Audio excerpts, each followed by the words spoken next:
दोस्तों, आपने पिछले वीडियो में देखा कि विक्रम के कानों में सब कुछ सुनाई देना बंद हो जाता है। चलिए इसके आगे जानते हैं। विक्रम के कानों में सब कुछ सुनाई देना बंद हो जाता है और सिर्फ एक औरत के रोने की आवाज आती है। विक्रम चिल्लाकर पूछता है, कहाँ हो तुम, क्यों रो रही हो? अगले ही पल विक्रम अपने बिस्तर में होता है। वह डर के कारण पसीना से लथपथ हो जाता है। वह अपने दोस्तों को जगाता है। सुनील और जॉन दोनों उसकी उड़ाते हैं और कहते हैं, तुमने कोई सपना देखा होगा। इस बंगले में हमारे अलावा तो कोई नहीं है। और विक्रम भी अपने दोस्तों की बात का यकीन करके इस घटना को बुरा समझकर नजरअंदाज करके सो जाता है। सुबह उठते ही तीनों दोस्त फिर से तैयार होकर काम ढूंढने निकल पड़ते हैं। लेकिन जैसे ही वह बंगले के गेट से बाहर निकलते हैं, अचानक कोई औरत आकर विक्रम को चिट्ठी देती है जिसमें लिखा होता है, तुम इस पते पर जाओ, काम मिल जाएगा। और औरत अचानक भागते हुए उनकी नजर से ओझल हो जाती है। तीनों दोस्त सोच में पड़ जाते हैं कि हमें काम की जरूरत है।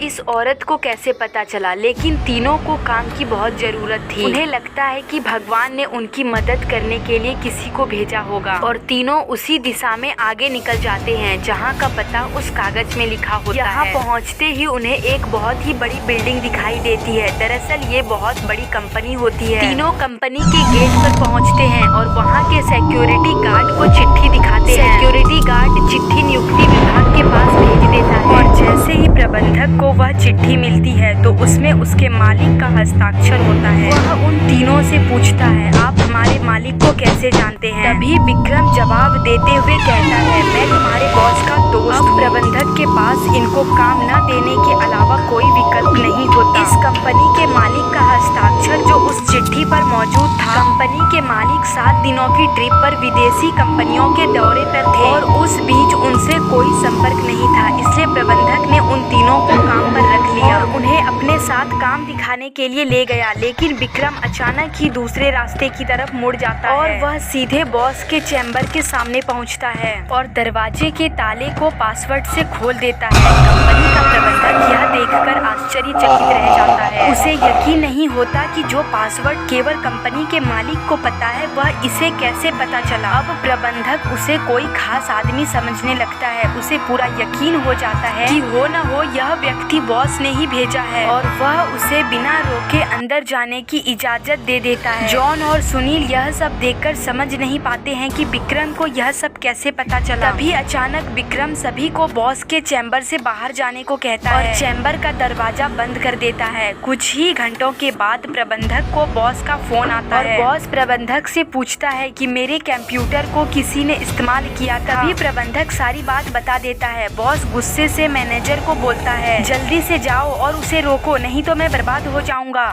और जैसे ही प्रबंधक चैम्बर का दरवाजा खोलता है तो वह देखता है विक्रम बेहोश पड़ा है। दोस्तों, आज के लिए बस इतना ही। पार्ट 3 के लिए कमेंट करें।